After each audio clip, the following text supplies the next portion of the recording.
धवला पुस्तक 13 lecture number 29। ओम नमः सिद्धेभ्य।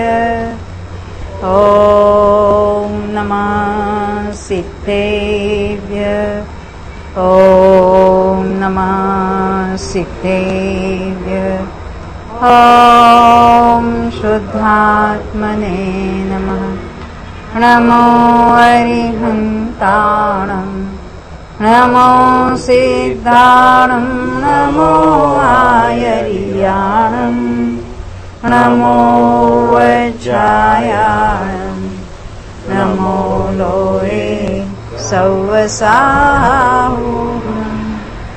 उवसमिदशयलदोषे उवसन्तकसाय वीयरायन्ते उवसामये पणमिवं कसाय उवसामणम् उच्छम्।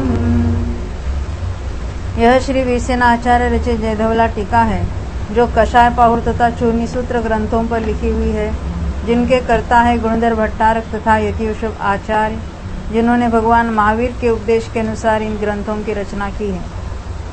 13वीं पुस्तक में अभी हम चारित्र मोह की उपशामना नाम अर्थाधिकार देख रहे हैं और हम आए हैं पृष्ठ संख्या 210 पर। हमने ये बात देखी थी, जो चारित्र मोह की उपशमना करता है तो सबसे पहले वो अनंतानुबंधी की विसर्जना करता है। कौन जीव? जो वेदक समय दृष्टि होगा। जो क्षायिक होगा तो क्षायिक के साथ चढ़ने में तो उसे कोई यानी वहाँ कोई बाधा नहीं है। तो अनंतानुबंधी की विसर्जना करने के लिए भी 3 करण करता है। उसके बाद जब विसर्जना पूर्ण हो जाती है तो फिर जो विशुद्धि बढ़ रही थी बहुत, फिर विश्राम लेता है ना, बहुत बार संक्लेश विशुद्ध परिणाम होते रहते हैं। अपनी भाषा में छठा सातवां हजारों बार होता है।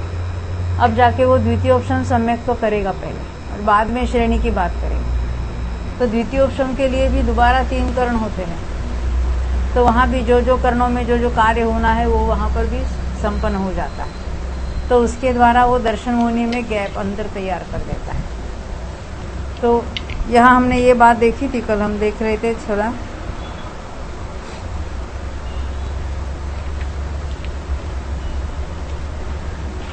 यहाँ यानी अंतर्मूर्त काल में ये दर्शन मोहनी कर्म के उपशमन का कार्य होता है। यहाँ 203 पृष्ठ पर देखते हैं, 203 पर वहाँ लिखा है, तदनंतर दर्शन मोहनी का उपशम करने वाले के जो करण पहले कहे आए वो सब इसके होते हैं, यानी अधकरण, अपूर्वकरण और अनिवृत्तिकरण।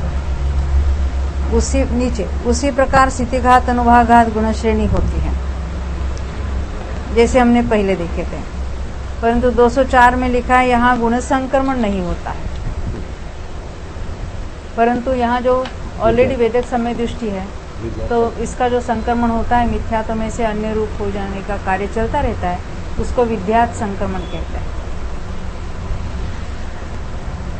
उसके बाद ये बात हमने देखी थी, स्थिति बंधापसरण होने के कारण स्थितिबंध घटते चला जाता है।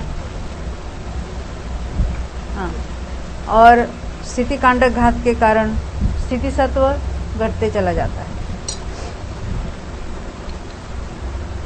उसके बाद 205 नंबर पृष्ठ पर देखा था कि अनिवृत्तिकरण का, यानी दर्शन मुनि की उपशमना वाला जो अनिवृत्तिकरण है उसमें संख्यात बहुभाग बीत जाने पर सम्यक प्रकृति के असंख्यात समय प्रबुद्धों की उदीर्णा होने लगती है। इसका कारण ये बताया कि पहले जो अपकर्षित द्रव्य है उसको असंख्यात लोक का भाग देकर एक भाग मात्र वो उदयावली में और बहुभाग गुण श्रेणी में दिया जाता था।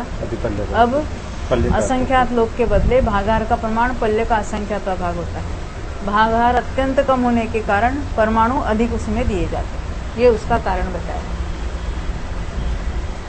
उसके पश्चात अंतर करने का कार्य चालू हो जाता है उसी समय से लेकर, यानी एक अंतर्मूर्त में अंतर करने का कार्य होता है।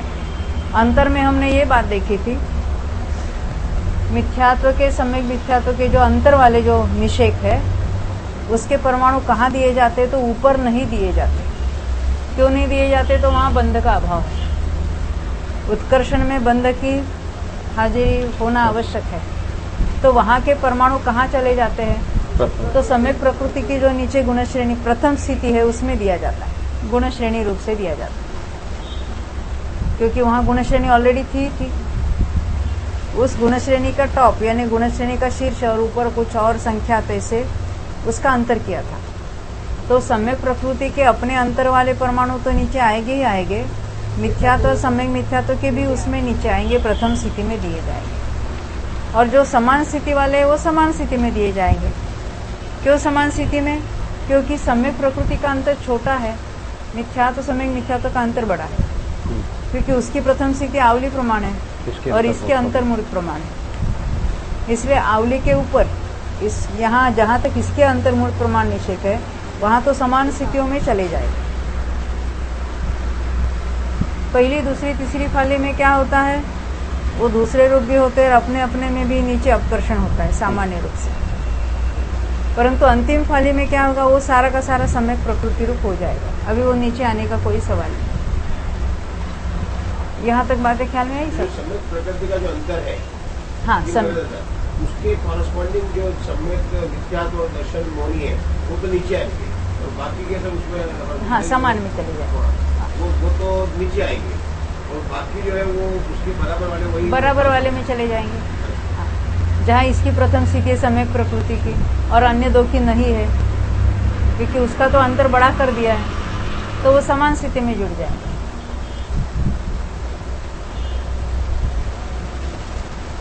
उसके बाद उन्होंने अंतर की बात देखी थी। ये अंतर में क्या क्या होता है उसकी भी हमने देखी थी बात।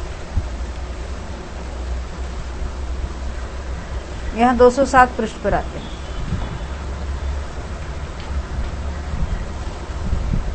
यहाँ ये बात बताई थी, जब हम कहते हैं कि प्रथमोपशम सम्यक तो उत्पन्न होता है तो एक अंतर्मूर्त तक गुण संक्रमण होता है।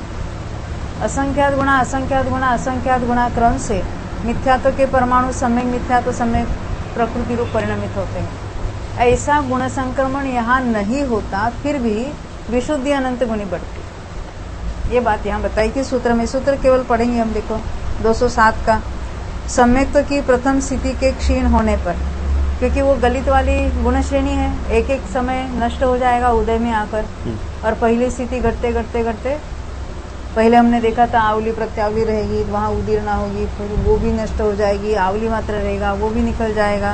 तो कहते प्रथम स्थिति नष्ट होने पर मिथ्यात्व का प्रदेश पुंज है उसका सम्यक्त्व और सम्यक मिथ्यात्व में गुण संक्रम से संक्रम जिस प्रकार प्रथम सम्यक्त्व को उत्पन्न करने वाले जीव के होता है, उस प्रकार यहाँ पर यानी द्वितीय उपशम में गुण संक्रमण नहीं होता, विद्यात संक्रमण ही है। ये और एक पॉइंट अब इसका कारण पूछा था तो ऐसा ही स्वभाव से ही होता है।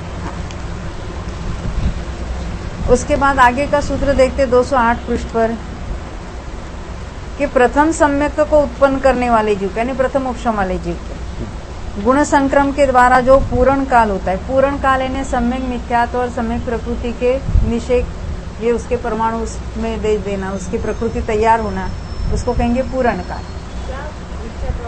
मिथ्यात्व में से अन्य दो प्रकृति तैयार होना, तो उसका जो काल है गुण संक्रमण का, उससे संख्यात गुणा काल तक, यानी वो गुण संक्रमण होने का एक मान लेते छोटा अंतर्मूर्त है, तो यहाँ संख्यात अंतर्मूर्त बन के जो अंतर्मूर्त है उतने काल तक ये वाला जो है, ये इसका नाम उन्होंने उपशांत दर्शन मुनि लिया और उसके लिए प्रथम सम्यक्त्व को लिया। ये क्या होता है? तो विशुद्धि के द्वारा बढ़ता है। जैसे हमने संयम में देखा, संयम में देखा कि प्राप्त होते ही अंतर्मूर्त तक एकांत अनुवृद्धि वाली विशुद्धि बढ़ती रहती है, ऐसे यहाँ भी होता है, परंतु उससे गुण संक्रमण नहीं होता। ये बात इन्होंने स्पष्ट रूप से बताई है। उसके बाद नीचे का सूत्र, परिणामों के द्वारा कभी घटता है कभी बढ़ता है और कभी अवस्थित रहता है। परिणामों के द्वारा ने विशुद्धि और संक्लेश होते रहते हैं। इसका अर्थ ये है कि द्वितीयोपशम सम्यक तो होने के बाद एक अंतर्मूर्त तो एकांत वृद्धि होगी, उसके बाद छठा सातवां चलेगा।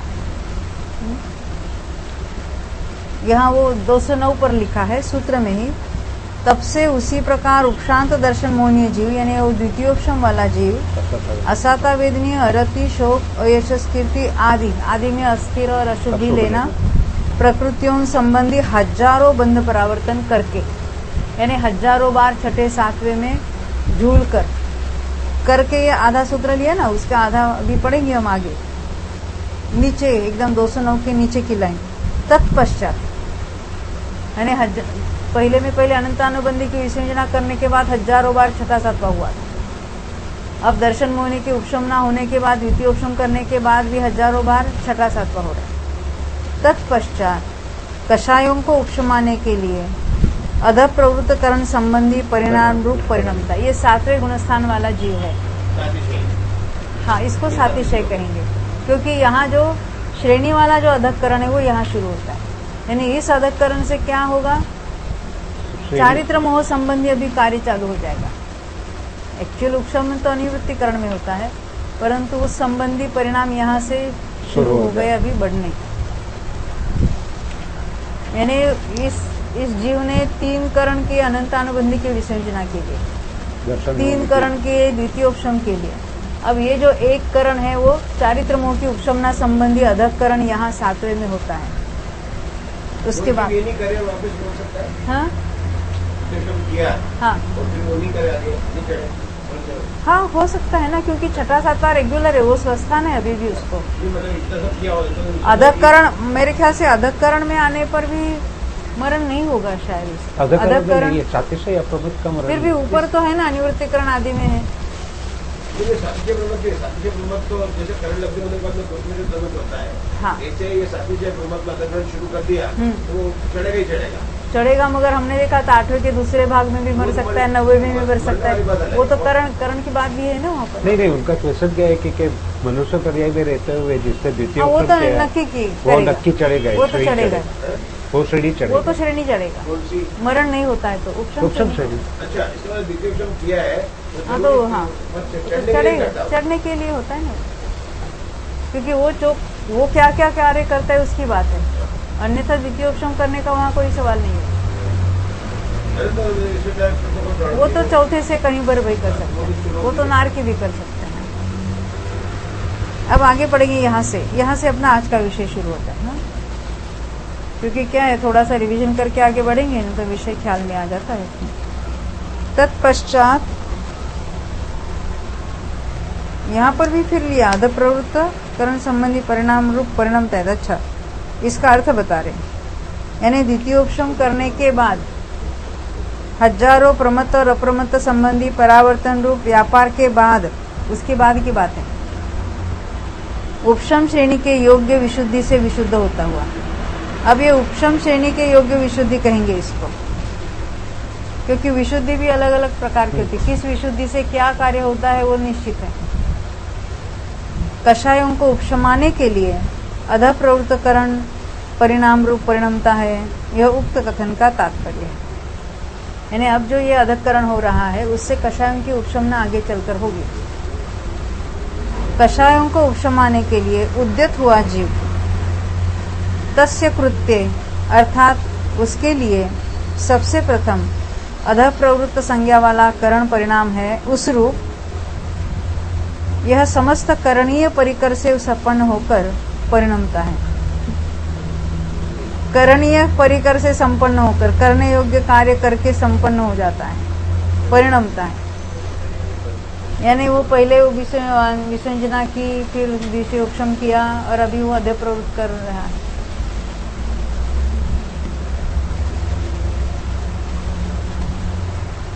यानी अधकरण रूप परिणमता है। इस द्वारा अधस्तन समस्त प्ररूपणा का कषाय के उपशामना के परिकर रूप से व्याख्यान किया। क्या अधस्तन समस्त प्ररूपणा ने अभी तक जो करके आए, कौन सी? अनंतानुबंधी की विसंजना और द्वितीय उपशम का कार्य। ये क्या लिखा उन्होंने? परिकर यानी उसकी सराउंडिंग या उसके जो कुछ नेसेसिटीज, हाँ बेसिक रिक्वायरमेंट, हाँ उसकी रिक्वायरमेंट। तो ये चीज चढ़ेगा या भी श्रेणी पक्का? द्वितीय उपशम ये जो सारे हमने देखी थी वो क्या है ये श्रेणी पे कि चढ़ के कषाय करने के लिए- उपशमना का परिकर है, यानी उसके लिए जो आवश्यक बेसिक Basic. कंडीशंस है वो ये बताए, अभी वो एक्चुअल उपशमनाय का कार्य बताए।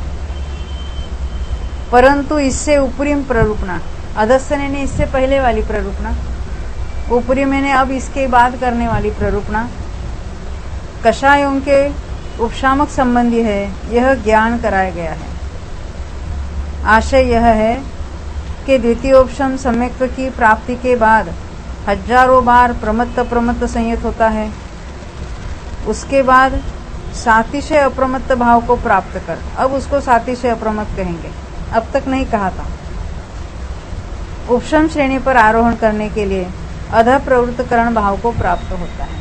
अधकरण करना यानी विशुद्धि से विशुद्ध हो बढ़ते जाना, उसी को सातिशय अप्रमत्त कहेंगे। अब आगे का सूत्र पढ़ेंगे। जम अनंतानुबंधी विसंजो एन्तेन हदम दंसनमोनियम च वो साम्यन्तेन हदम कम्मम तम उवरी हदम। अनंतानुबंधी की विसंयोजना करने वाले जीव ने जो कर्म नष्ट किया, और दर्शन मोनी की, इस श के ऊपर रफा देना, दर्शन श हुआ है ना, दर्शन मोनी की उपशामना करने वाले जीव ने जो कर्म नष्ट किया, वह स्थिति अनुभाग सत्कर्म की अपेक्षा उपरिम कर्म ही नष्ट किया। क्या कहना चाहते हैं? यहाँ जो बता रहे हैं अनंतानुबंधी की विसंयोजना के बाद उसने कुछ कर्म नष्ट किया है, और दर्शन मुनि की उपशमना वाले ने भी कर्म नष्ट किया। तो क्या दर्शन मुनि की उपशमना में कौन सा कर्म नष्ट हुआ? कहाँ नष्ट हुआ? सत्ता में तो पड़ा है ना, वो तो वो उपशम किया है, उपशमना की है। हाँ, तो यहाँ क्या कहते हैं, ये जो नष्ट किया वह स्थिति और अनुभाग सत्कर्म की अपेक्षा, स्थिति वो जो गैप हो गया सत्कर्म उसकी अपेक्षा। नहीं, स्थिति सत्कर्म और अनुभाग सत्कर्म, सत्कर्म की बात है, गैप की नहीं। सत्कर्म यानी उसने द्वितीय स्थिति, अभी तो गैप में ही है वो ऑलरेडी, और वो सत्ता में पड़ा हुआ कर्म ऊपर पड़ा है, जो कुछ है द्वितीय स्थिति। परंतु ये द्वितीय स्थिति में उसने क्या नष्ट किया था? ऊपर की सत्ता नष्ट की, क्योंकि स्थिति कांड घात किए थे ना, और तीव्र अनुभाग को मंद किया था। तो यहाँ यही लिखा है, इस वाक्य का अर्थ देखो, यहाँ क्या लिखा है? अनंतानुबंधी की विसंयोजना करने वाले ने जो कर्म नष्ट किया, और दर्शन मोह की उपशमना करने वाले ने जो कर्म नष्ट किया, वह स्थिति अनुभाग सत्कर्म की अपेक्षा उपरिम कर्म ही नष्ट किया। स्थिति में से उपरिम कर्म, उपरिम स्थिति वाला कर्म नष्ट हुआ, सत्ता में से नष्ट नहीं हुआ है, जैसे क्षायिक समय दृष्टि करता है।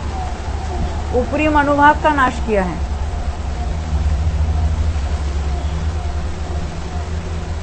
इसको तो निर्जरा ही कहेंगे। निर्जरा भी नहीं कि वो नीचे आ गया बस,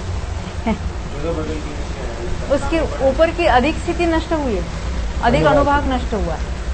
न सत्ता में से गए, ना प्रकृति नष्ट हुई है, ना प्रदेश नष्ट हुए है, वो अभी भी कर्म रूप से पड़े हैं वहां पर। अभी मैंने तो नीचे का स्पष्टीकरण नहीं पढ़ा है, फिर भी इसका अर्थ जो मुझे ख्याल में आया, अभी आगे पढ़ेंगे, हम देखेंगे। यानी उपरिम कर्म का अर्थ क्या है? नीचे वाली स्थिति और नीचे वाला अनुभाग तो अभी भी वहां कायम है। सत्ता की बात है, उदय की नहीं। उदय में तो ही नहीं, क्योंकि उपशमित है, अभी गैप में वर्त रहा है वो जीव, तो वहां उदय का कोई सवाल नहीं है, परंतु सत्ता की बात चल रही है। देखो हम पढ़ेंगे, इसका स्पष्टीकरण पढ़ेंगे।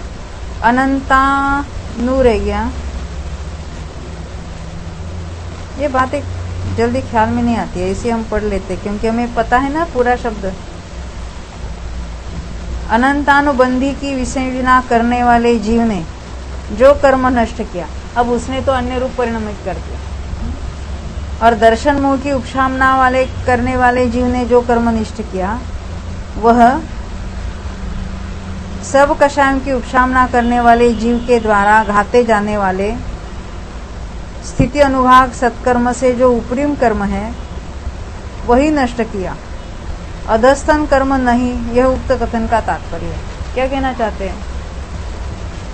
किसके उपरिम किसके ऊपर का अभी इतना बचा है, और इसका स्थिति अनुभाग कांडक घात कषाय की उपशमना करने वाले करेंगे, जो करेंगे। अभी नहीं किया है, अभी तो इतना बाकी है सत्ता में। इसके जो उपरिम था, ये स्थिति की अपेक्षा उपरिम, अनुभाग तो जहाँ तहाँ पड़े हैं। अनुभाग में हम ऐसा आड़ा बता सकते हैं, ये तीव्र अनुभाग है और ये मंद अनुभाग है, तो उसमें भी तीव्रता कम हो गई है अशुभ कर्मों की। तो कहते कषायों की उपशामना करने वाले जीव के द्वारा घाते जाने वाले, यानी भविष्य में जो घात होगा, स्थिति अनुभाग सत्कर्म से जो उपरिम कर्म है, ख्याल में है ना बात। इसको अभी कषायों की उपशमना करने वाला घातेगा। अभी तक जो घात हुआ है वो दर्शन मोह की द्वितीयोपशम के काल में घात हुआ है। अब जो बचा है उसका भी घात कषाय की उपशमना में होने वाला है। वही नष्ट किया गया, अधस्तन कर्म नहीं, यह उक्त कथन का तात्पर्य है। इस वचन द्वारा कषायों का उपशामक जिन स्थिति अनुभाग वाले कर्मों का घात करने वाला है, उनका अस्तित्व दिखाकर क्या कहना चाहते हैं? अभी ये इसके आगे जो घात होगा वो अभी यहाँ घात नहीं हुआ है, वो अभी सत्ता में है, ये बताना है। उसके ऊपर का नष्ट हुआ है, अभी जो सत्ता में है उसका घात तो कषाय की उपशामक जीव करेंगे, अभी जाके करेंगे। तो उनका अस्तित्व दिखलाकर उपरिम करणों की सफलता कही गई है। उपरिम यानी अभी आने वाले, यानी अभी जो अधकरण अपूर्व करण आदि हो गए, उसके कारण भी कुछ सफलता यानी कुछ फल मिलेगा कि नहीं मिलेगा? तो है, फल है। हाँ, हर परिणाम सफल होता है, नहीं समझे? विवाह तो विभाग सफल होता है, विवाह भी सफल होता है। कैसा फल मिलता है? विवाह घूमने को मिलता है फ्री में संसार में। सुख दुख का वैसे हाँ, सब फल सहित है। अभी कौन सा फल चाहते हो पता नहीं है। यहाँ तो बात है सफलता है ना, वो तो कार्यकारी है। अथवा ये 211 पर आए पहली लाइन में, वरिहदम ऐसा कहने पर उन दोनों क्रियाओं के द्वारा घाते जाने वाले उपरिम स्थिति अनुभाग सत्कर्म का पहले ही घात कर दिया है। इसलिए उन द्वारा घात करने से शेष बचे हुए अधस्तन स्थिति अनुभाग सत्कर्मों का आश्रय कर आगे के प्रबंध का अवतार करेंगे की बात है। यानी अब तक जितना घात हुआ है और जो शेष है अब उसका घात होगा, क्योंकि स्थिति खंडक अनुभाग कांडक ये तो चलते ही रहेगा आगे भी। अथवा वरिहदम ऐसा कहने वाले आचार्य का अभिप्राय है कि सभी जगह स्थिति और अनुभाग का घात करने वाला जीव नीचे के या बीच के स्थिति अनुभाग सत्कर्म का घात नहीं करता, किंतु वरिचेव हनदी। समझ में आई बात? कुछ अन्य अर्थ निकाला। जब स्थिति कांडक घात होता है किसी कर्म का भी, तो बीच वाली स्थिति घात होती कि नीचे की होती है, तो कहते कि ऊपर के निषेकों का अभाव करके उसको नीचे लाया जाए, तो हमेशा ऊपर की स्थिति का घात होगा। अनुभाग में भी हम जघन्य अनुभाग से उत्कृष्ट अनुभाग तक ऐसे स्पर्धक बताएंगे तो उत्कृष्ट का घात होकर वो नीचे के समान हो जाते हैं। इसको उपरिम कहा। उपरिम शब्द का दो प्रकार से अर्थ किया उन्होंने। यहाँ कहते स्थिति कांडक घात होता है, कौन से निषेकों का होता है? बीच वाले के, नीचे के वाले, ऊपर वाले, ये अर्थ निकाला। ये हुआ। दूसरा उपरिम मैंने अब कषाय के उपशमना के काल में जो घात होगा उसको उपरिम मैंने पश्चात वाला। पहले जो अभी तक हम घात देखते आए हैं वो द्वितीय उपशम करने वाले ने किए। अब घात करके जो बचा है उसका घात नेक्स्ट अभी आगे बताएंगे, उसको उपरिम का। आगे आने वाले विषय को भी उपरिम कहते हैं, जो पश्चात बीत गया उसको अधस्तन कहते हैं। अर्थात 7वीं लाइन में हम स्थिति अनुभाग सत्कर्मों के उपरिम भाग में से कुछ ही को ग्रहण कर स्थिति कांडक घात और अनुभाग कांडक घात करता है, यह उक्त कथन का तात्पर्य है। समय ऊपर के निषेकों का अभाव करता है। स्थिति कांडक के लिए जो कांडक लिया जाता है वो ऊपर का होता है। अथवा और भी अर्थ बता रहे, अनंतानुबंधी का विसंयोजन कर और वेदक सम्यक को उपशमा कर कषायों को उपशमाने के लिए प्रवृत्त हुए जीव ने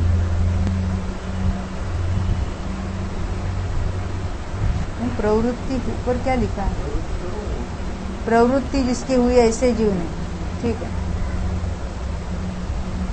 मिली हुई दो क्रियाओं द्वारा जिस कर्म को नष्ट किया। कौन सी मिली हुई दो क्रिया?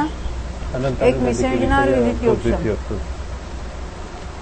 तम वरिहदम, ऐसा कहने पर दर्शन मोह का क्षय कर उपशम श्रेणी पर चढ़ने वाले दर्शन मोह के क्षपक ने पूर्व में घाते जाने वाले स्थिति अनुभाग की अपेक्षा अधिक कर्म का ही घात किया। अब ये तीसरी और अपेक्षा ली, कौन से?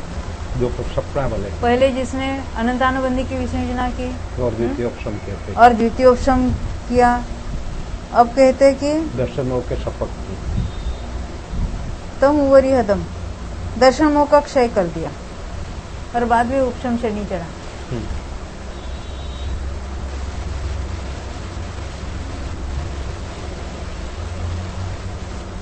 तो दर्शन मोह की उपशम अवस्था में तो नहीं होगा, मगर उसके पश्चात वाली अवस्था, वो द्वितीय उपशम के बदले वो क्षय कर देगा। बदले की बात नहीं, दोनों क्रियाओं के द्वारा जो कर्म नष्ट किया है।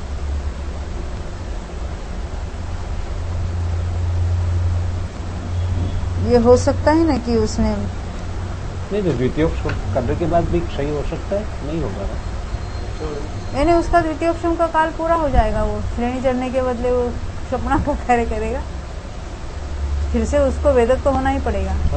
द्वितीयोपशम में से डायरेक्ट नहीं, वेदक ये होगा। दो क्रियाओं में उसने घटाई है, बाद में फिर वो वेदक हो जाएगा। और ऐसा अर्थ निकलता है इसमें से, दो क्रियाओं के द्वारा जिस कर्म का वो नष्ट किया है, तम वरिहदम, ऐसा कहने पर दर्शन मोह का, अच्छा, यानी उसकी कंपैरिजन में क्षयिक वाला ले लिया। हाँ, क्षयिक वाला, जिससे अनंतानुबंधी कि उसकी और ज्यादा स्थिति का घात हो गया, स्थिति और अनुभाग का घात। समझ में? जिसने द्वितीयोपशम करके कितना घात किया स्थिति का, इतना किया। अब कोई दूसरा जीव लेना, कौन सा है? क्षयिक वाला, क्षयिक सम्यक वाला, तो उसने क्षपणा के कारण और ज्यादा स्थिति का घात किया, एक्स्ट्रा उसको लिया। यानी अलग अलग अर्थ उसी एक शब्द में से निकाल रहे हैं।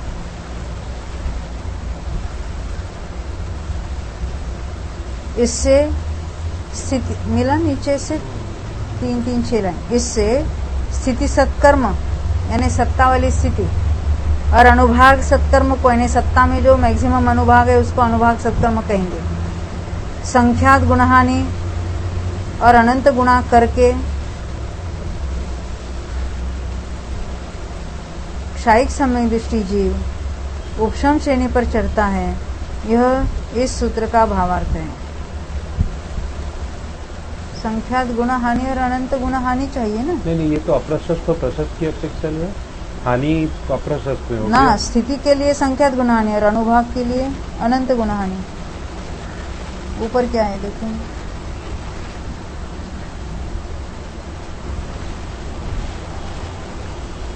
ऊपर मिलता है क्या? दंसमुनि कवियों व सेलिंग चरमान दंसमुख कवे ने हिट्ठा घादी जमान ठिदी अनुभागे हिंतो उवरी चेव हदम एत्तो संख्यज गुणहीनम अनंत गुणम च ठिदी अनुभाग संतकम्मम कादून।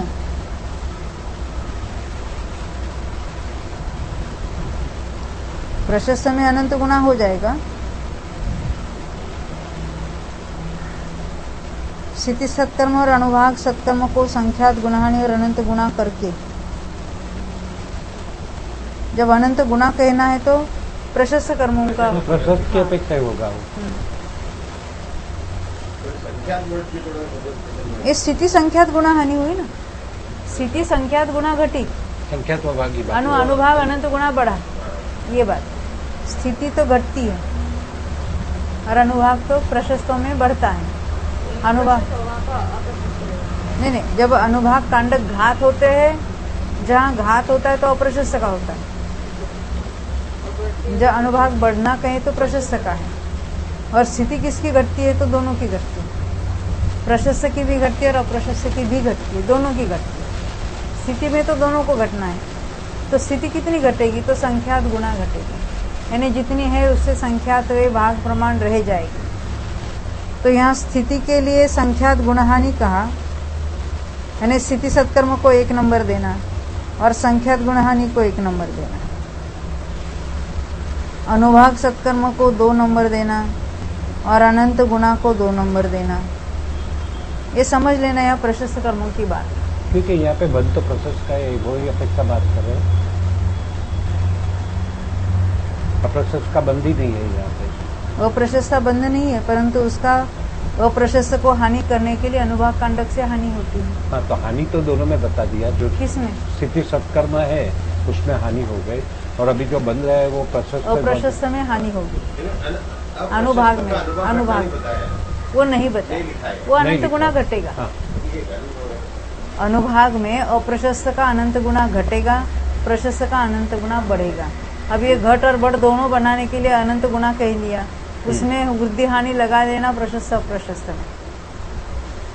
गुणा शब्द लगाए ना, अनंत गुणा। अनंत गुणा किया इसलिए। वृद्धि कहेंगे तो प्रशस्त की, हानि कहेंगे तो अप्रशस्त। हानि कर देंगे तो अप्रशस्त की बताए। यानी अनंत गुणा में दोनों लगा लो। अनंत गुणा वृद्धि कहेंगे तो प्रशस्त की, अनंत गुणा हानि कहेंगे तो अप्रशस्त की।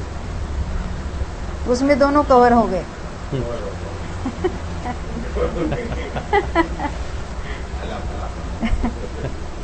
क्षायिक सम्यदृष्टि जीव उपशम श्रेणी पर चढ़ता है, यह सूत्र का भावार्थ है।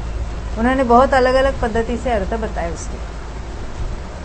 इस कथन द्वारा दर्शन मुनि का क्षय करके मोहिनी की 21 प्रकृतियों के सत्कर्म वाला जीव, अभी मोहिनी की कितनी प्रकृति बची है? 21। तेजल कैसे 21? जिसने दर्शन मोहिनी का क्षय कर लिया। दर्शन मोहिनी की प्रकृति कितनी है? 3, मिथ्या तो समय, मिथ्या तो समय, तीनों का क्षय कर दिया। अब उसकी सत्ता में क्या बचा? पूरे मोहिनी में दर्शन मोहिनी भी था, चारित्र मोहिनी भी था। दर्शन मोहिनी की 3 तो नष्ट हो गए। अब क्या बचा उसके पास? कितनी बची? टोटल कितनी है चारित्र मोहिनी है? 25 है। तो अनंतानुबंधी पहले ही नष्ट होकर वहां भी पहले विसंयोजना करने वाला ही क्षपणा करता है दर्शन मोहिनी की। जैसे द्वितीयोपशम करने वाले के लिए अनंतानुबंधी की विसंयोजना पहले होती है, वैसे ही दर्शन मोहिनी की क्षपणा में भी अनंतानुबंधी की विसंयोजना पहले होती है। अब ये कायम के लिए हो गए, वो 4 और वो 3 7 गए, तो टोटल 28 में से 7 गई, 21 रहे। ये 21 प्रकृति। तो यहाँ यही बात बताते हैं, दर्शन मोहिनी का क्षय करके मोहिनी की 21 प्रकृतियों के सत्कर्म वाला। अभी सत्ता में 21 प्रकृतियां हैं। सत्ता में से ये पूरी उपशम श्रेणी चढ़ के उतरेगा तो कोई नाश नहीं होने वाला, क्योंकि उपशम ही कर रहा है। बस उसका उदय कुछ काल के लिए मिटेगा, सत्ता को कुछ नहीं होगा। तो कहते हैं मोहिनी की 21 प्रकृतियों के सत्कर्म वाला जीव उपशम श्रेणी पर चढ़ने के योग्य होता है। इस अर्थ विशेष का ज्ञान कराया गया है। इसका मतलब है कि उपशम श्रेणी चढ़ने वाले के, चाहे वो शाही हो चाहे द्वितीयोपशम हो, मतलब 21 प्रकृति ले लेगा, ज्यादा नहीं लेगा। हाँ, परंतु सत्ता में कितनी हो सकती है उस पर है ना। क्षायिक सम्यक्त के साथ चढ़ेगा तो मोहिनी की 21 प्रकृतियां हैं, और द्वितीयोपशम के साथ चढ़ेगा तो मोहिनी की कितनी है? चारित्र मोहिनी की पूछी है मैंने मोहिनी की पूछी। बोला है 3 वो भी दर्शन मोहिनी की 3 की सत्ता है, अनंत अनुबंधी 4 की नहीं है। तो द्वितीयोपशम से चढ़ने वाले के मोहिनी की सत्ता है 24 की, मोहिनी की टोटल। और क्षायिक समय दृष्टि चढ़ेगा तो मोहिनी की 21। यही बता रहे हैं कि दर्शन मोहिनी का क्षय करके मोहिनी की 21 प्रकृतियों के सत्ता वाला सत्कर्म वाला जीव उपशम श्रेणी पर चढ़ने के योग्य होता है। इस अर्थ विशेष का ज्ञान कराया गया। अन्यथा नीचे से दूसरी लाइन, पहले की प्ररूपणा के अनुसार, यानी वो द्वितीयोपशम वाली प्ररूपणा, 24 कर्म प्रकृतियों की सत्ता वाला उपशम समय दृष्टि जीव ही उपशम श्रेणी के योग्य है, ऐसा अवधारण करने का प्रसंग प्राप्त होता है। कोई ऐसा नहीं समझे कि मात्र द्वितीयोपशम वाला ही श्रेणी चढ़ता है, ऐसे कोई समझ में बैठेगा तो उसका वो टालने के लिए, प्रसंग टालने के लिए बताए कोई उससे ऊपरी स्थिति का और भी घात करके यानी क्षायिक समय को प्राप्त करके भी उपशम श्रेणी चढ़ सकता है। दोनों ही बता रहे। परंतु दूसरे आचार्य तमुवरी हम्मदी इस पाठांतर का अवलंबन लेकर यहाँ उक्त सूत्र के अर्थ का इस प्रकार समर्थन करते हैं। यथा अनंतानुबंधी चतुष्क की विसर्जना करने वाले ने और दर्शन मोह की उपशमना करने वाले अथवा क्षपणा करने वाले ने अपने अपने करण परिणामों के द्वारा जिस कर्म का पहले घात किया, घात करने से शेष बचे हुए उसी कर्म का आगे घात करता है। उपरिम का अर्थ क्या लिया? आगे, जो उन्होंने पहला अर्थ बताया था कि भले वो क्षायिक के साथ आया हो या द्वितीयोपशम के आया हो, जिस किसी कर्म का अभी तक घात कर दिया, अभी जितना बाकी है उसका आगे चलकर और घात होने वाला है। ये बात यहाँ बताना चाहते हैं। यह तो क्या इतने 3 बार करण परिणाम हो जाएंगे तो सभी की सत्ता समान ही हो जाएगी ना, जो प्रकृति सत्ता में है वो उस विशिष्ट प्रकृतियों पर है ना। सबकी सत्ता है कौन सी? ज्ञानावरण की नहीं, आयु को छोड़ के सभी की सत्ता समान हो जाएगी। सभी कर्मों की स्थिति तो समान नहीं बांधी नहीं है, पर जो सत्ता में है, नाना जीव की अपेक्षा ज्ञानावरण की सत्ता समान हो जाएगी। ज्ञानावरण की दर्शनावरण के समान नहीं होगी। ये सारी ज्ञानावरण की अन्य जो कोई है बीसीए तीसीए उसका डिफरेंस पड़ेगा, नाम गोत्र का वगैरह नहीं, वो डिफरेंस पड़ेगा, पर नाना जीव की अपेक्षा जो ज्ञानावरण की होगी वो सभी जीव की समान होगी। हाँ, स्थिति और अनुवाद, क्योंकि आपने देखा कि अनिवृत्तिकरण में स्थिति जो समान हो जाती है और अनुवाद की भी सम, क्योंकि वो वहाँ पे जो पहला जो कांडक होता है अनिवृत्तिकरण के काल में, वो वहाँ पे से समानता हो जाती है। हाँ, अपन जिसका कांडक हो रहा है उसकी बात की थी ना हमने। हाँ, नहीं घाती हमें तो इसे वही जाना चाहिए, क्योंकि उसका तो इससे नष्ट ही होने वाला है। केवली समुद्र का तो हम दूसरी प्रकृति की अपेक्षा देखते हैं। केवली समुद्र तो आयु की अपेक्षा से कितना ज्यादा आयु है? की अपेक्षा नहीं, मुख्यतः की तो आयु के सिवा सभी की समान हो जाएगी, इसका मेरा वो तो पल्ले के असंख्यात विभाग वगैरह आगे चलकर जो कुछ घटता है। अभी तक तो हमने असमानता देखी थी, नहीं, पर हमने आगे ऐसे भी पढ़ा ना कि अनिवृत्तिकरण के काल में जो पहला कांडक होता है वहाँ पे भिन्नधिकता होती है, पर बाकी जो सत्ता में रहती है सत्ता उसकी समान हो जाती है। देखेंगे अभी उसका जो विषय आएगा तभी उसकी चर्चा करेंगे।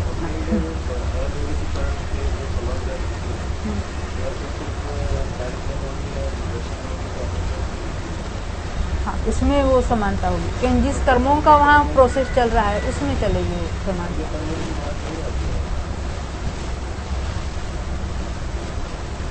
क्षपणा में उसकी बात आएगी मेरे ख्याल से। अन्य कर्मों को जहाँ क्षपणे का कार्य होगा वहाँ उसकी समानता हो जाएगी, क्योंकि हमने देखा ना उस स्पेसिफिक कर्म पर उसका असर होता है, अन्य पर नहीं। ये जो विशेष पॉइंट्स है वो जब क्षपणा का कार्य चलेगा अपना तब उसको चर्चा करेंगे।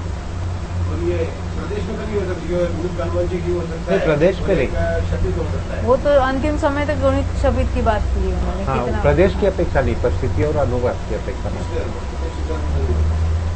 अंतर होगा प्रदेश। हाँ, प्रदेश के हिसाब से तो एक एक प्रदेश के अंतर से हमने अलग अलग विकल्प देखे थे। हाँ, प्रदेश विभक्ति में आप ये स्थिति विभक्ति में नहीं निश्चित कर लेना। जय धवला की तीसरी पुस्तक होगी, पहली दूसरी तीसरी स्थिति विभक्ति उसमें से आप नक्की कर दो। नहीं, वहाँ पे कुछ ऐसी विशेष बात नहीं आई थी। ये तो जो नहीं, वहां से ही आपको पता चलेगी विशेष बात स्थिति विभक्ति में। क्या अनिवृत्तिकरण के बाद स्थिति वैसी की वैसी है सबकी या नहीं है, कि उसमें चेंजेस है, ये बात वहीं से पता चलती।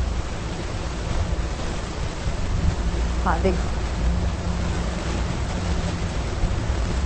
ये यथा से फिर पढ़ते हैं 212 पृष्ठ पर, सेकंड लाइन।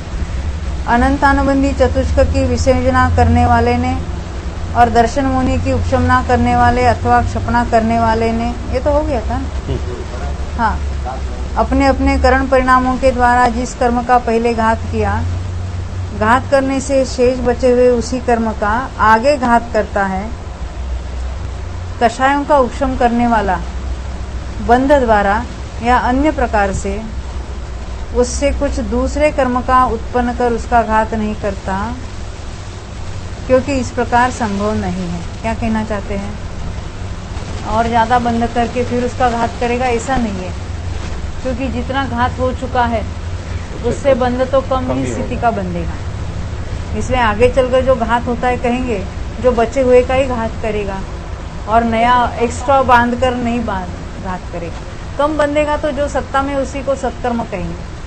यानी मान लेते इतना सारा सत्ता में पड़ा है और बांधा इतना ही, तो इसी का घात करेगा नहीं, बचे हुए का। विशेषार्थ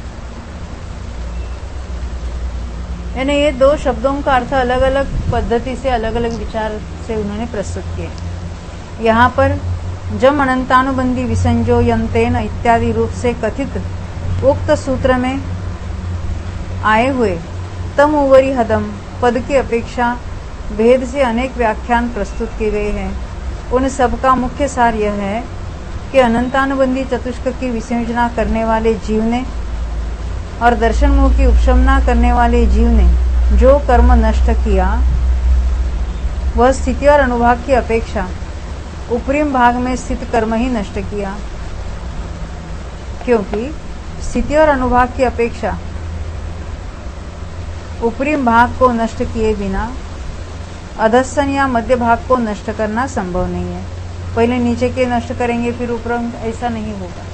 नीचे से जो नष्ट हो रहा है वो उदय में आकर नष्ट हो रहा है, उसके अलावा अन्य दूसरे नीचे से जाने का कोई रास्ता नहीं है। तथा जो शेष कर्म बचा है उसको आगे की जाने वाली क्रिया विशेष के द्वारा उत्सारित किया जाएगा। उत्सारित यानी उसको और घटाया जाएगा। यहाँ पर तम उवरी हदम के स्थान में कुछ आचार्य तम उवरी हम्मदी, हदम के बदले हम्मदी पाठ स्वीकार करते हैं। इस पाठ को स्वीकार कर वे ऐसा अर्थ करते हैं कि अनंतानुबंधी की विसंयोजना और दर्शन मुख की उपशमना या क्षपना करने वाले जीव ने पहले अपने अपने करण परिणामों के द्वारा जिस कर्म का घात किया, अपने अपने करण परिणाम यानी विसंयोजना वाले अलग, द्वितीय उपशम वाले उसके अपने अलग, जो क्षपना करते हैं उसके अपने अलग। तो जिस कर्म का घात किया, कषायों का उपशम करने वाला आगे भी घात करने से शेष बचे हुए उसी कर्म का घात करता है। यानी पहले भी उन्होंने कर्मों का घात किया था, मात्र दर्शन मुनि का ही नहीं किया था, अन्य कर्मों में भी स्थिति कांडक वगैरह हुए थे, ज्ञानावरण आदि अन्य सभी कर्मों में कषाय की उपशमना करने वाले उसका वो कार्य आगे भी करता है। तो जितना शेष स्थिति बचती है उसका और कांडघात हो जाएंगे आगे, क्योंकि यहाँ पर बंध या अन्य प्रकार से दूसरे कर्म को उत्पन्न कर उसका घात करना संभव नहीं है। यानी और एक्स्ट्रा बांधा और बाद में उसका घात किया, ये बात यहाँ नहीं हो सकती। इतनी बात बताना चाहते। आगे अब पढ़ेंगे। अब अधः प्रवृत्त आदि 3 करणों का क्रम से यहाँ पर कथन करते हुए अधः प्रवृत्त करण विषयक प्ररूपणा प्रबंध को सर्वप्रथम आरंभ करते हैं, क्योंकि जैसा उद्देश्य होता है उसी के अनुसार निर्देश किया जाता है, ऐसा न्याय है। यानी ये पद्धति है। उद्देश्य यानी जो हम प्रयोजन हमारा जो है उसी के अनुसार निर्देश यानी कथन किया जाता है। ऊपर अभी हम सूत्र पढ़ेंगे। इदानीं कषाय उवसामयन्तस्य जम अधापवत्त करणम तम्मी नत्थिठिदिघादो अनुभागघादो गुणसेड़ी च णवरी विसो ही ये अनंत गुणाएं वड्डती। अब तक जो बताया है अधप्रवृत्त करण के बारे में वही बात यहाँ पर बता रहे हैं। क्या कहते हैं? इस समय कषायों का उपशम करने वाले जीव के जो अधप्रवृत्त करण होता है अदब प्रवृत्तिकरण भी अन्य अन्य जगह अन्य अन्य का, तो वो कौन कर रहा है? तो ये कषायों का उपशम न करने वाला, उसमें स्थितिघात, अनुभागघात और गुणश्रेणी नहीं होती, किंतु क्या होता है? तो प्रति समय अनंत गुणी विशुद्धि से बढ़ता रहता है। हर बार अदब प्रवृत्तिकरण का हमने यही स्वरूप देखा था, अब उसी को बताते हैं। कषायों का उपशम करने वाले जीव के अदब प्रवृत्तिकरण होता है, उसमें प्रवृत्ति करने वाले जीव के स्थितिघात आदि संभव नहीं है। केवल उसके अंतर्मूर्त प्रमाण काल के भीतर प्रति समय अनंत गुणी विशुद्धि से विशुद्ध होता हुआ क्या कार्य होता है? यहाँ हजारों स्थितिबंधापसरण करके, यानी यहाँ स्थितिबंध घटता है, फिर उतना का उतना रहता है अंतर्मूर्त तक, फिर घटता है, फिर उतना रहता है, फिर घटता है। ऐसे कितने बार होता है? हजारों बार। अपने प्रथम समय के स्थितिबंध से, यानी अदब प्रवृत्तिकरण शुरू हुआ, वहां जितना स्थितिबंध करता था उससे उसके अंतिम समय में संख्यात गुणहीन स्थितिबंध को स्थापित करता है। यानी अभी जो संख्यातवा भाग प्रमाण स्थितिबंध होगा नया, अप्रशस्त कर्मों का प्रति समय अनंत गुणी हानि को लिए हुए अनुभाग बंधापसरण भी करता है। अनुभाग बंधापसरण मात्र अप्रशस्त में होगा, अपसरण यानी घटना। किसमें? हाँ, कांडक घात नहीं होता। कांडक घात किसका होता है? जो सत्ता में है उसका कांडक घात होता है।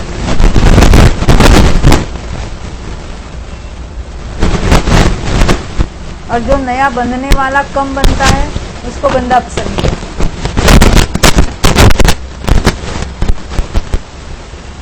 ख्याल में यही बात, जो सत्ता में है उसका घात होना उसको कहेंगे कांडक घात, यानी वो भी घात कैसा बहुत ज्यादा मात्रा में होता है। और यहाँ क्या हो रहा है? बंधापसरण।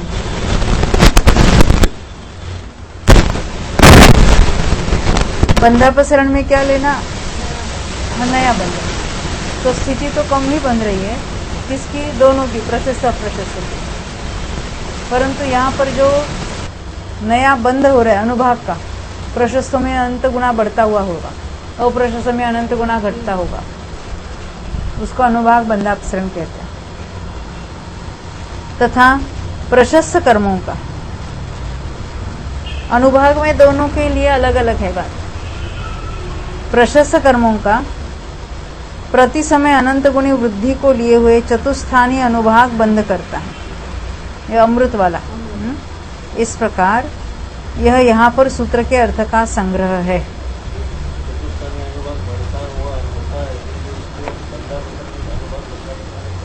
बंधापसरण नहीं कहेंगे, उसको उत्सरण कहेंगे। अपसरण नहीं है, बढ़ रहा है, वो अप्रशस्त में होता है। उसमें लिखा अप्रशस्त कर्मों का प्रति समय अनंत गुणी हानि को लिए हुए अनुभाग बंधापसरण करता है। उत्सरण, वो यहाँ शब्द उन्होंने नहीं लिया है। हाँ, अपसरण के उल्टा हम देखें ना, अपसर्पिणी, अवसर्पिणी या अपसर्पिणी, अवसर्पिणी कहते हैं, अपसर्पिणी दोनों का अर्थ है। और उत्सर्पिणी, तो अवसरण हुआ तो ये उपसर्पण हुआ।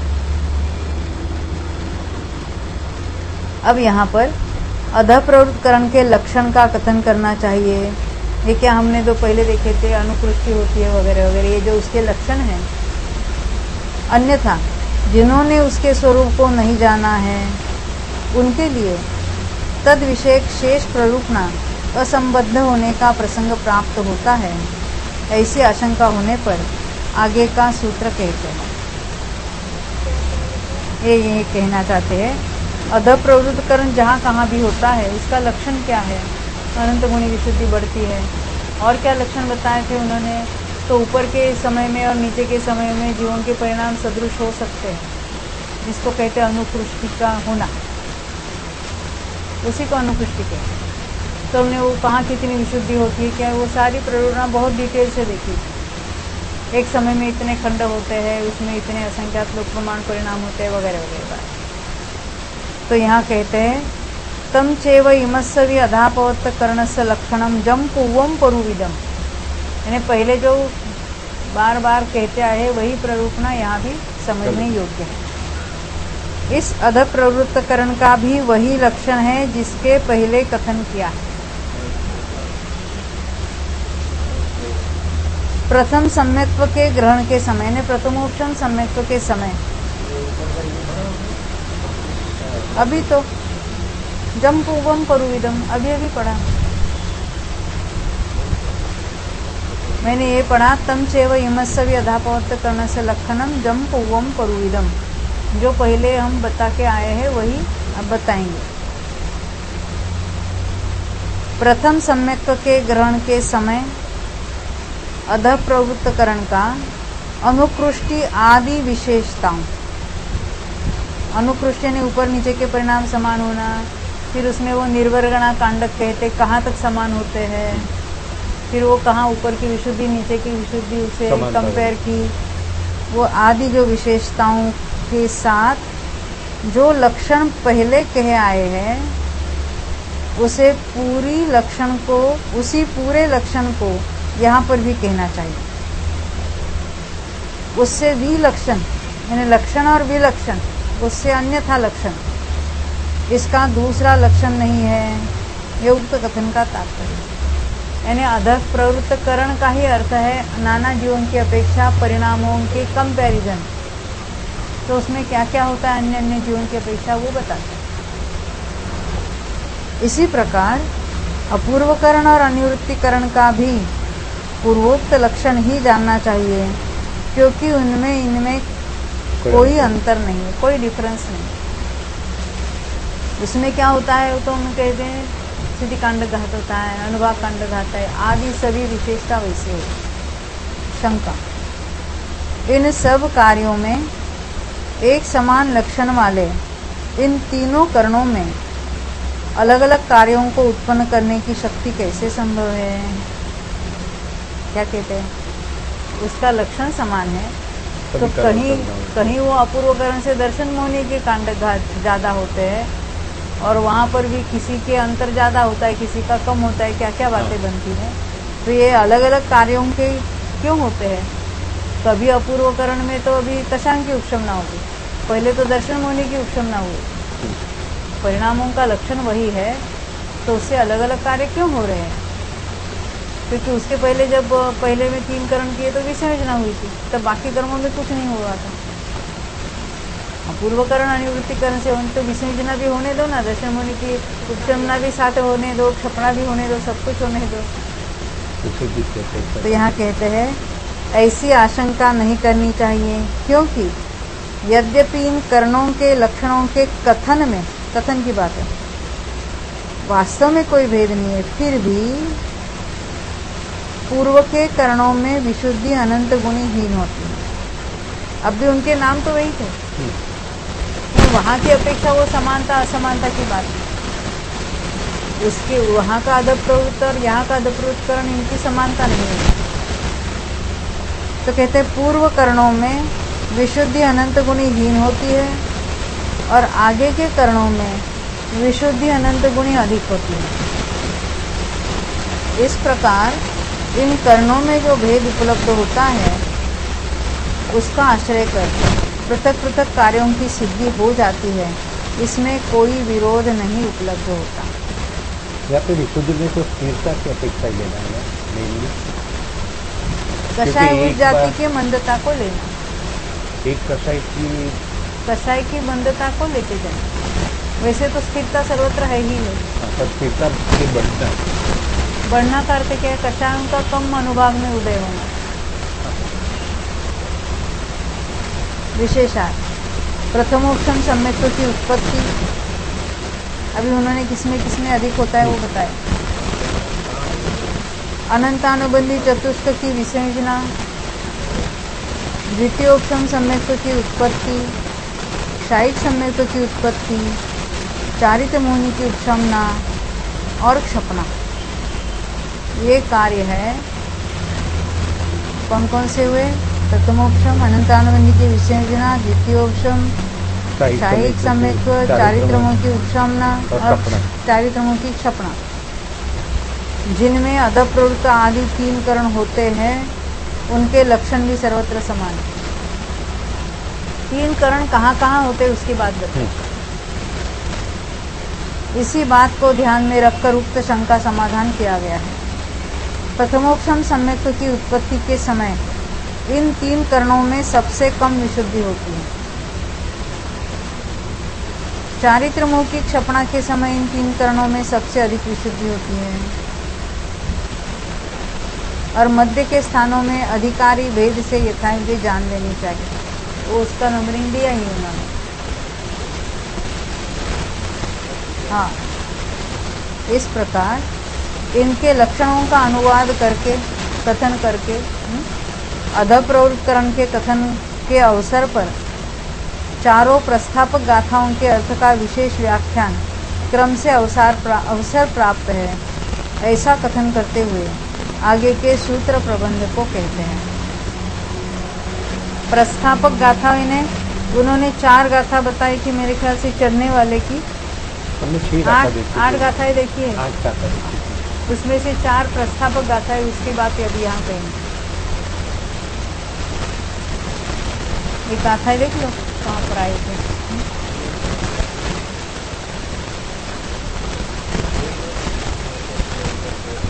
हाँ, ये सूत्र गाथा है 195 पूरी हुई, 190 पेज पर शुरू हुई थी ऐसी है। 191 से शुरू। हाँ, 191 पर वो लिखी थी। वहाँ पूछा था केवल सूत्र, वो सूत्र की गाथा का अर्थ देखेंगे 116 वाला हिंदी में। उपशमना कितने प्रकार की होती है? तो ये प्रशस्त अप्रशस्त की बात की थी। उपशम किस किस कर्म का होता है?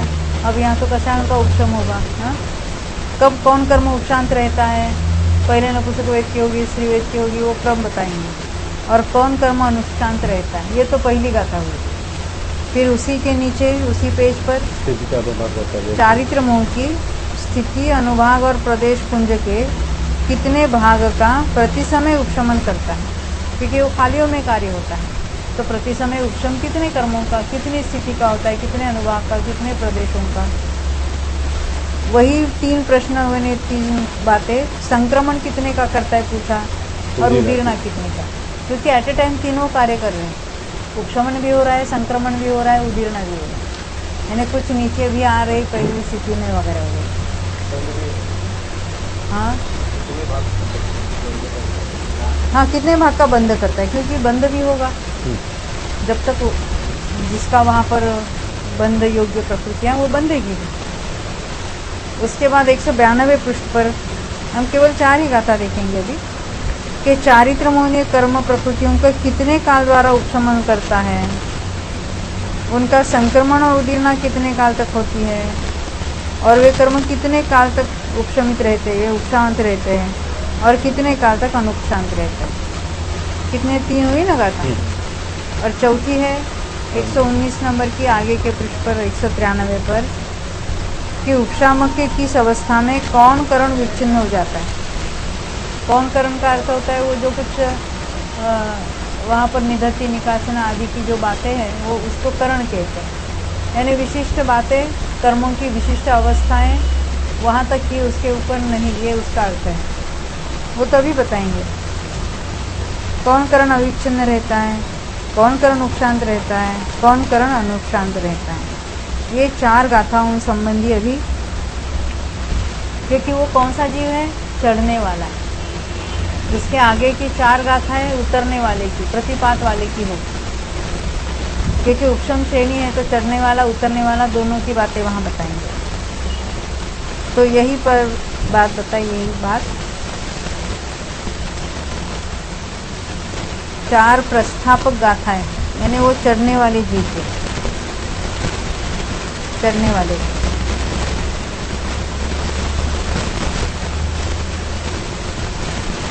आगे ऊपर लिखा है तदो अधापवर्त कर्णस्य चरिम समये इमाओ चत्तारी सुप्त गाहाओ। तत्पश्चात अध प्रवृत्तकरण के अंतिम समय में इन 4 सूत्र गाथाओं का व्याख्यान करना चाहिए। व्याख्यान करना चाहिए, इतने वाक्य शेष की अनुवृत्ति करनी चाहिए। ये जो व्याख्यान करना चाहिए ये बात ऊपर के सूत्र में नहीं लिखा था, तो वो वहाँ समझना चाहिए। शेष कथन सुगम है। वह जैसे, यह सूत्र भी सुगम है। अच्छा, ये पहली 4 गाथाएं जो हमने प्रथम उपशम सम्यक्त्व में देखी थी, संयमा संयम में देखी थी, संयम में देखी थी, उसकी बात है यहाँ। वो कौन सी, वो बताएंगे। देखो, यह सूत्र भी सुगम है, मैंने अलग बताई है, वो नहीं, ये दूसरी यहाँ बताने वाले हैं, वो नहीं है। हाँ, वो नहीं है। कौन सी है वो बता रहे अभी, क्योंकि ये सूत्र गाथा है हमने पहले 12वें पुस्तक में भी देखी थी, यहाँ भी क्षपणा के काल में भी देखी थी। नहीं, उपशम के काल में, प्रथम उपशम के काल में देखी थी। वहाँ तो देखी थी, परंतु हर बार उसका यूटिलाइजेशन किया। हर बार वो 4 सूत्र गाथाएं समझना चाहिए। निकालो क्षपणा का कार्य निकालो, 15 नंबर पेज निकालो।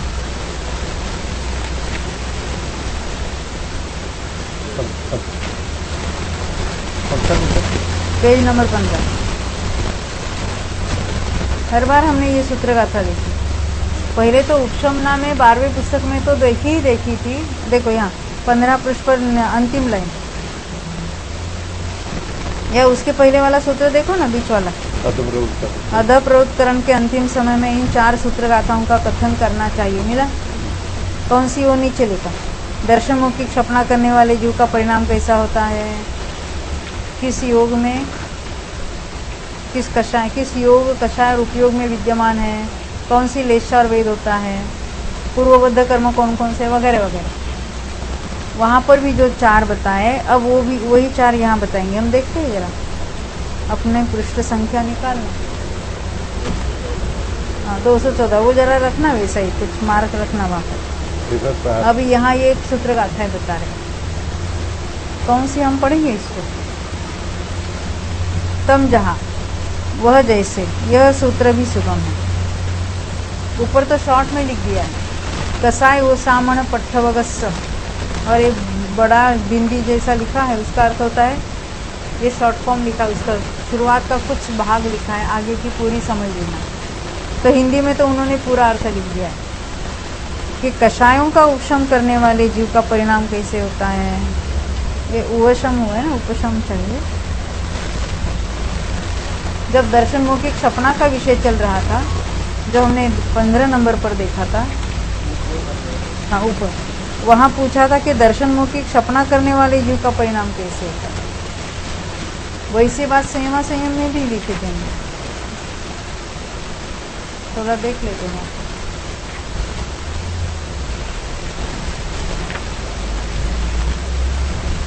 संयमा संयम में भी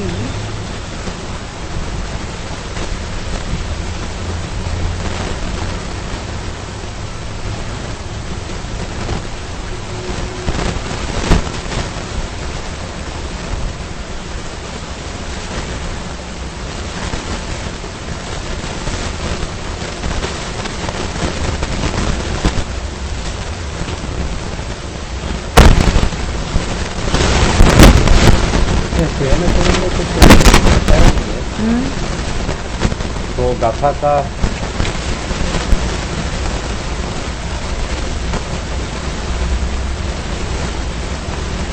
वहाँ कई बात आई थी इसमें, ठीक है। यानी ये बातें हर समय वो समझने योग्य है, ये बात बता रहे। चलो हम आते अपने विषय पर। क्षपणा में तो हमने देख ली थी, उसका हमें पेज नंबर भी मिल गया। अब यहाँ हम कषायों की उपशमना की बात देख रहे, 214 पृष्ठ पर हिंदी में पढ़ रहे हैं। कषायों का उपशम करने वाले जीव का परिणाम कैसा होता है, किस योग कषाय और उपयोग में वर्तमान। ये वर्तमान को अंदर इन्वर्टेड क्यों डाला पता नहीं।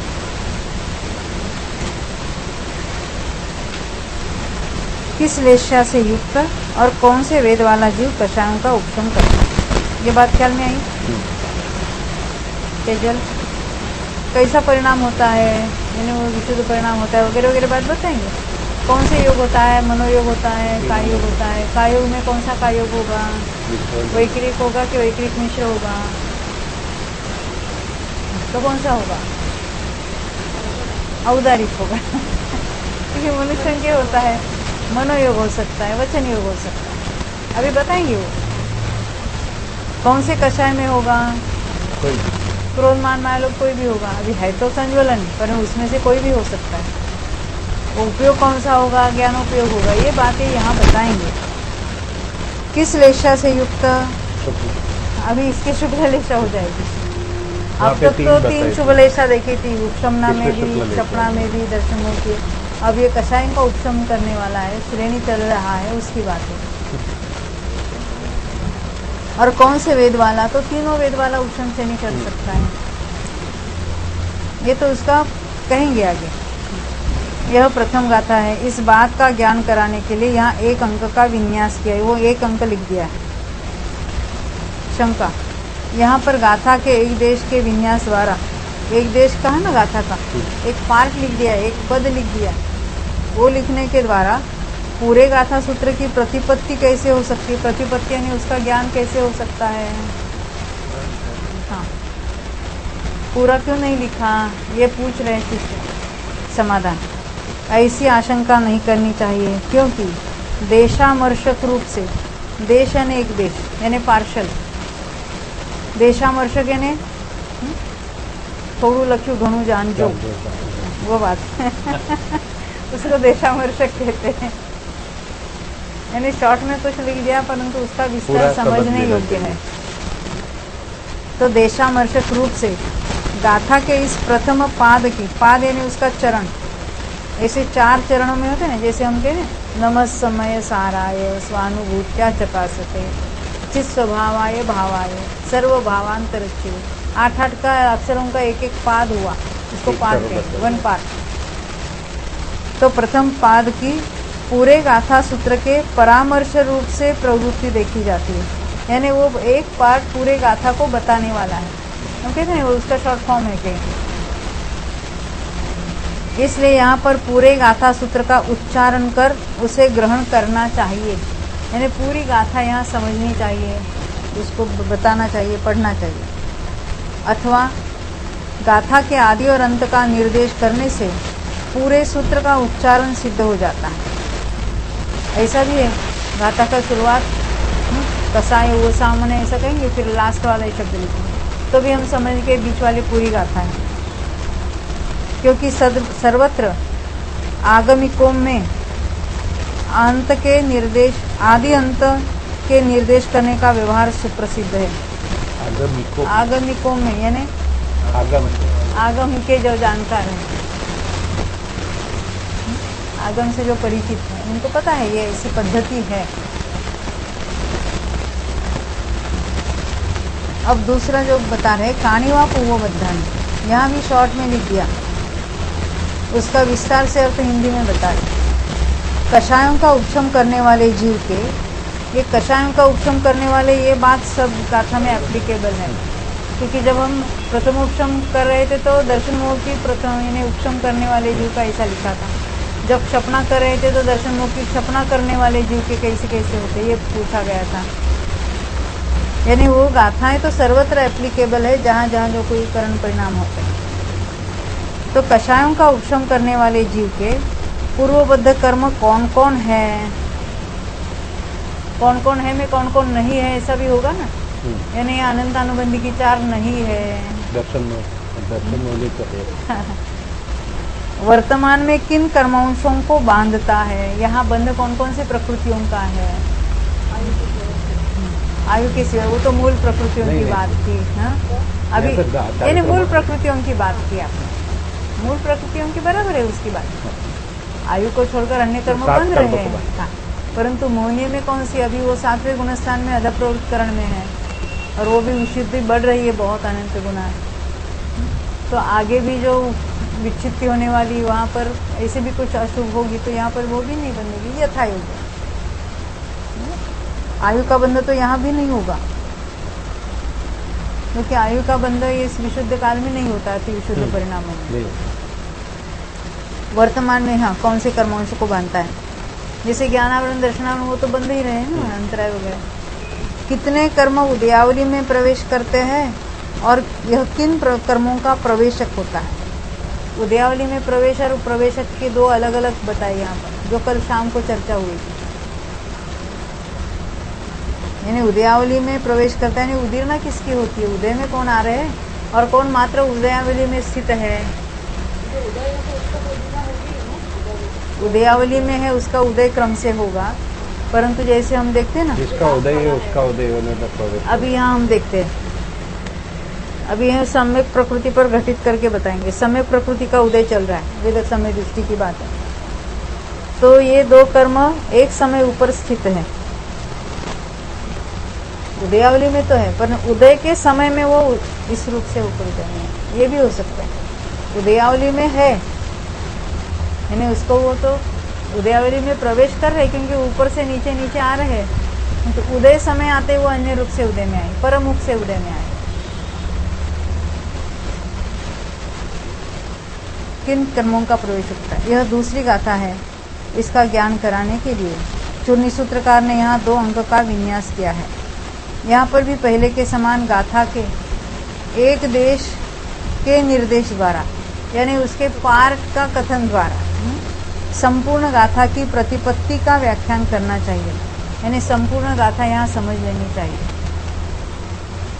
अब तीसरी गाथा के अंशे झीयदे, झीयदे होने ने उसका नाश होना, कषायों के उपशम करने के सन्मुख होने के पूर्व ही बंध और उदय रूप से किन प्रकृतियों के बंध विच्छित्ति हो जाती है। अपनी भाषा में किसका बंध विच्छित्ति, किसकी उदय विच्छित्ति हो जाती है। यानी यहाँ कौन कौन से कर्मों का बंधन नहीं होगा। ऊपर पूछा था किन कर्मांशों को बांधता है, यहाँ कहते किन की बंध विच्छित्ति हो जाती है। हाँ, दोनों बताना। आगे चलकर अंतर को कहाँ पर करता है, आगे चलकर कहाँ, क्योंकि वो अनिवृत्तिकरण में पहुंचने पर अंतर करता है, और कहाँ पर किन किन कर्मों का उपशामक होता है। यानी पहले किसका उपशामक होगा, नपुंसक वेद का, फिर किसका, वो सब बातें यहाँ पूछी गई हैं।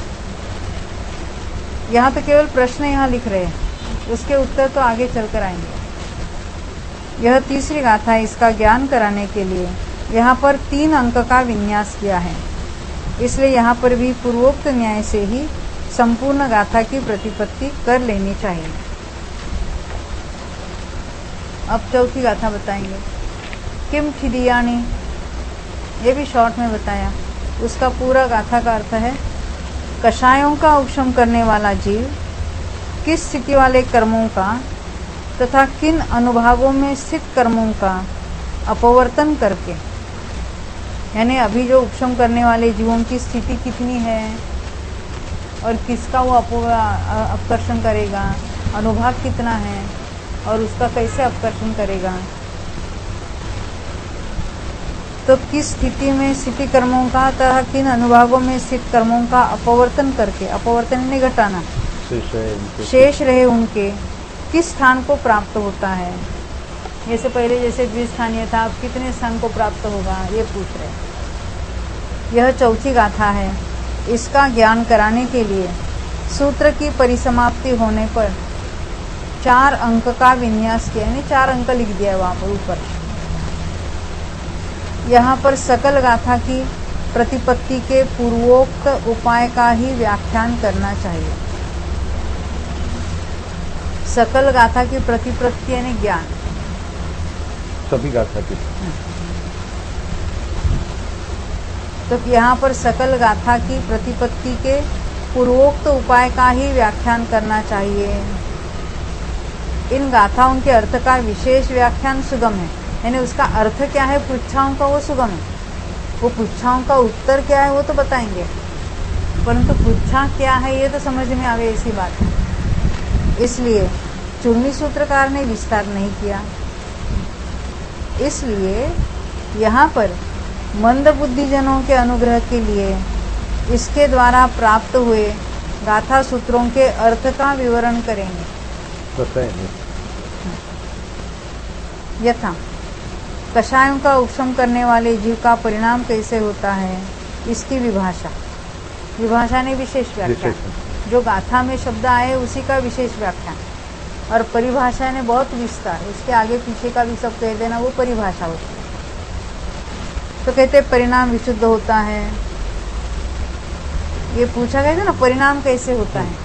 अब एक एक पृच्छा लेकर उसका उत्तर देंगे। परिणाम विशुद्ध होता है जो पहले ही अंतर्मूर्त काल से लेकर अनंत गुणी विशुद्धि के साथ विशुद्ध होता हुआ आया है। ये कहाँ पर पूछ रहे हैं?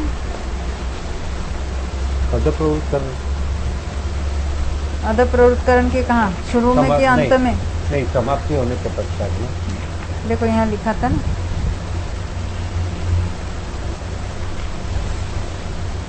अधप्रवृत्तकरण के अंतिम समय में। हाँ, तो 214 पृष्ठ पर पूछा था।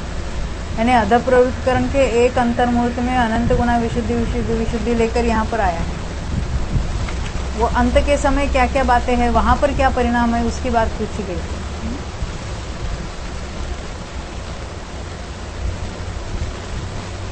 तो कहते अंतर्मूर्त से काल से लेकर अनंत गुणी विशुद्धि के साथ विशुद्ध होता आया है, अन्यथा उपशम श्रेणी पर चढ़ने के भाव की उत्पत्ति नहीं हो सकती, यानी उसके वैसे परिणाम नहीं हो सकते।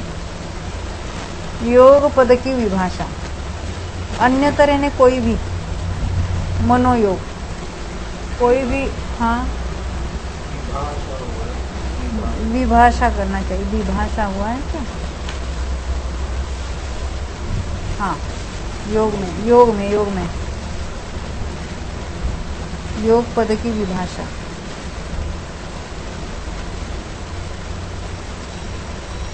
अन्यतर मनोयोग यानी कोई भी मनोयोग। कौन कौन से मनोयोग होते हैं? हाँ बोलो। सत्य, असत्य, उभय और अनुभय। और सामान्य से सबको मिला के कहेंगे तो 5 भी कहेंगे सामान्य। तो कोई भी मनोयोग, अन्यतर यानी कोई भी वचन योग अथवा औदारिक का योग होता है। कोई भी का योग नहीं कहा, औदारिक का योग। क्यों? हाँ, मनुष्य है, पर्याप्त है। क्योंकि शेष का योग यहाँ पर संभव नहीं है। शेष कौन कौन से का योग है जो यहाँ संभव नहीं है? बोलो। अन्य कायों के नाम बताने आपका, औदारिक छोड़ को। हाँ, वैक्रिक मिश्र, आहारक मिश्र, औदारिक मिश्र और कार्बन का योग। हाँ, ये नहीं है। कषाय इस पद की विभाषा। अन्यतर कषाय होती है। अन्यतर होती है ने क्रोध, मान, माया या लोभ। शंका, वह क्या वर्धमान होती है, हीयमान होती है? अभी विशुद्धि अनंत गुणी बढ़ रही है तो कषाय कम होता जाएगा, कम हो रहा है ना। तो कहते हैं नियम से हीयमान में घटने वाली होती है, क्योंकि वर्धमान कषाय के साथ श्रेणी पर आरोहण करने का विरोध है।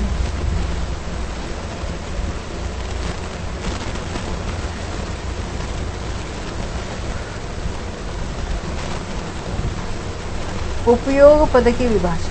पूछा गया था उपयोग किस प्रकार का होता है। एक उपदेश है कि नियम से शुद्ध ज्ञान में उपयुक्त होता है। ये अन्य आचार्यों के द्वारा अन्य उपदेश आते हैं। तो एक उपदेश क्या है? नियम से शुद्ध ज्ञान में उपयुक्त होता है। अन्य उपदेश है कि शुद्ध ज्ञान, मति ज्ञान, अचक्षु दर्शन या चक्षु दर्शन रूप से उपयुक्त होता है। यानी दर्शनोपयोग, ज्ञानोपयोग दोनों लिए वहाँ पर। अब उसकी चर्चा में तो 2 उपदेश है, इसलिए उसमें जाने की कोई आवश्यकता नहीं है। लिया है ना, शुद्ध ज्ञान, मति ज्ञान पहला लिया। शुद्ध ज्ञान, मति ज्ञान, चक्षु दर्शन, अचक्षु दर्शन। लेशा पद की विभाषा। नियम से शुक्ल लेशा होती है। नियम बताया, जो नियम से वर्धमान होती है, क्योंकि शेष लेशाओं के विषय का उल्लंघन कर सुविशुद्ध व सु चाहिए सुविशुद्ध शुक्ल लेशा रूप से यह परिणत रहता है। और वो भी अनंत गुना अनंत गुना अनंत गुना बढ़ रही है ना, यहाँ से आगे और भी बढ़ेगी। वेद कौन होता है, इसकी विभाषा भाव से अन्यतर वेद होता है, परंतु द्रव्य से पुरुष वेद ही होता है। ये मूल वीरसेन स्वामी ने भी लिखा है। इस प्रकार प्रथम गाथा के अर्थ का विशेष व्याख्यान समाप्त हुआ। पूछा गया था ना कैसा परिणाम होता है, कैसे क्या क्या होती है लेशा वगैरह, विशेषार्थ बड़ा है, पढ़ेंगे जितना होगा उतना होगा। जो सातिशय अप्रमत्त संयत, सातिशय अप्रमत्त संयत यानी वो अधप्रवृत्तकरण कर रहा है और उसके अंतिम समय में आया है। चारित्र मोहिनी का उपशम करने के लिए उद्यत होता है, उसका परिणाम कैसा होता है, तथा योग, कषाय, उपयोग, लेशा और वेद कौन कौन से होते हैं, इसका उक्त सूत्र गाथा के प्रसंग से विचार किया गया। अप्रमत्त संयम के स्वरूप पर प्रकाश डालते हुए गोमटसार जीवकांड में अन्य विशेषताओं के साथ उसे ध्यान में निरंतर लीन बतलाया है।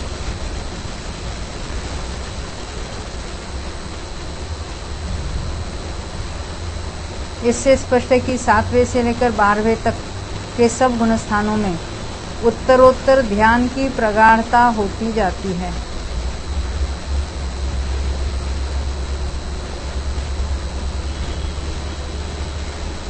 साथ ही इन गुणस्थानों में एकमात्र निर्विकल्प ध्यान होने से कषायों का सद्भाव अबुद्धिपूर्वक ही पाया जाता है, यानी उस जीव के वो ज्ञान का विषय नहीं है।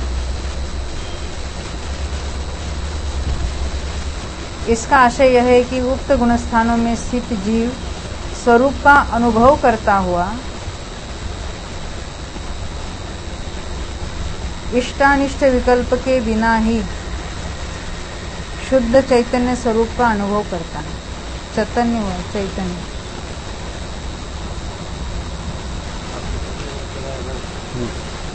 निर्विकल्प ध्यान भी इसी का नाम है। वो ध्य बराबर करना। यहाँ पे ध्यान क्या स्वरूप की स्थिरता बढ़ना, ऐसे लेना। हाँ, स्वरूप की स्थिरता आपने पूछा था ना। हाँ। यहाँ क्या लिखा है, वो क्या कर रहा है, शुद्ध चैतन्य का अनुभव कर रहा है और ध्यान की प्रगाढ़ता होती है। ना प्रगाढ़ता, गाढ़ है ने उसकी डेप्थ बढ़ती है, कॉन्सेंट्रेशन उसको कहेंगे, अधिक मात्रा में कहेंगे।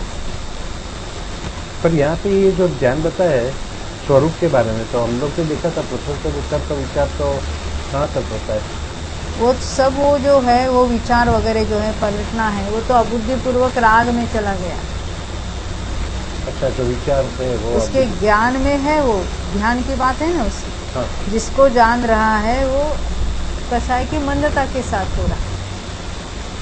अच्छा, मेन कषाय की अतः चारित्र मोह का उपशमन करने के लिए उद्यत हुए जीव का परिणाम विशुद्ध होता है। यह आगम वचन युक्ति युक्त ही है, क्योंकि यहाँ बुद्धिपूर्वक कषाय का सद्भाव तो पाया ही नहीं जाता। अबुद्धिपूर्वक कषाय का सद्भाव है, ये सद्भाव हुआ है, सद्भाव चाहिए। द के नीचे ध है ना, वो द के नीचे भ चाहिए, या द आधा करके भ करना चलेगा। अबुद्धिपूर्वक का अर्थ होता है कि वो उसके ज्ञान का विषय नहीं, वो तो अपने आत्मा का अनुभव में इतना मग्न है, तो क्या उसके संज्वलन है कि नहीं वहाँ पर है, तो वो संज्वलन उसके अपने ज्ञान में नहीं आ रहे, उसको अबुद्धिपूर्वक है। जैसे बुद्धिपूर्वक तो हम शास्त्र का स्वाध्याय कर रहे हैं, अबुद्धिपूर्वक में जो कुछ कषाय चल रही है कि अभी क्रोध मान माया सब हट गए, परंतु अभी क्रोध हो रहा है कि मान के माया के लोग तो हमें कुछ नहीं हो रहा है। कुछ नहीं हो रहा है का अर्थ क्या है, हम तो इसमें अभी ज्ञान में ऐसे लग रहे हैं कि वो अभी बुद्धिपूर्वक भी जो कुछ ख्याल में आ रहा है, शुभ राग हो रहा है, परंतु अबुद्धिपूर्वक में भी अन्य भी जो कषाय हो रही है वो बुद्धिपूर्वक वाले के भी है, वो तो कैसे ध्यान में मग्न है, उनमें भी अबुद्धिपूर्वक चलता है। अबुद्धिपूर्वक नहीं मानेंगे तो 10वें गुणस्थान तक तो कषाय का सद्भाव माना है, वो कैसे, वो तो बुद्धि का, उसके बुद्धि में तो अपने ध्यान में मग्न है, और जो अबुद्धिपूर्वक है उसकी भी उत्तरोत्तर हानि होती जाती है।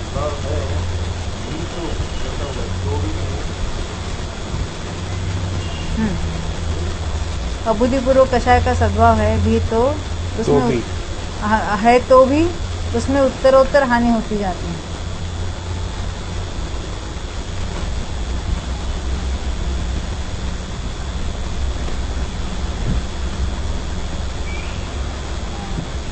और अपने उपयोग परिणाम के द्वारा उस जीव की अपने स्वरूप में उत्तरोत्तर प्रगाढ़ता होती जाती है, अतिशय स्थिरता, प्रगाढ़ता। यह तो उक्त जीव का परिणाम कैसा है उसका स्पष्टीकरण है। यही रुकेंगे अभी।